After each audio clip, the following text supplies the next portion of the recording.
तुला एकदा सांगितलेलं कळतं का नाही? तू नांदा येणार आहे का नाही? मी पण तुम्हाला एकदा सांगितलंय ना मी येणार नाही म्हणून. का बरं? काय येणार नाही म्हणजे तुम्हाला कळतं का नाही कळत एवढंच सांगा मला.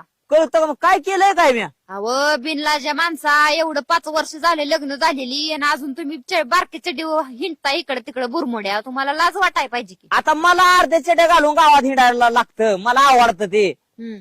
तुला काय प्रॉब्लेम काय नक्की? नाही नाही असं करा ते बी घालू नका की म्हणजे तुम्हाला लय भारी वाटन. तू असा येण्याचा विचार घेऊन नीट सांगतोय बरं का तुला. मग अहो काय लागला सांगा येता जाता माणसं बघते ती मला म्हणते ती बघ तुझा नवरा कसा फिंटतोय अर्ध्या चड्डी. अगं सगळं म्हणणं बरोबर आहे, पण आता मला सांग बरमुडं घालणं वाईट आहे का?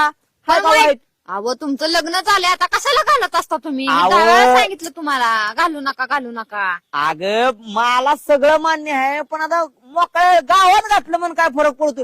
गावाला जायचं म्हणलं मी फुल कपडे घालतोच की. 4 माणसं मला बी नाही ठेवणारी असते तीच की. काय म्हणून? नवरा तुझा हापचडी फिरतोय म्हणून. एक काम कर, त्या 4 माणसांना म्हणावं तुम्हाला लय मस्त आहे ना आमच्या दोघात भांडणं लावायची, तर तुम्ही का म्हणून माझ्या नवऱ्याला कपडे घेऊन देत नाही? अहो पण तुम्हाला कळलं पाहिजे की माणसं नावं ठेवतात म्हणजे कसं वागलं पाहिजे आणि कसं नाही. अगं बराबर आहे तुझं, लागा मी कुठं नाही म्हणतो या येडापाना करू नको. तू माघारी ये, तुम्ही- आणि पाण्याची माझी सोय व्हाय ना, मला उपाय झोपावं लागतोय मला.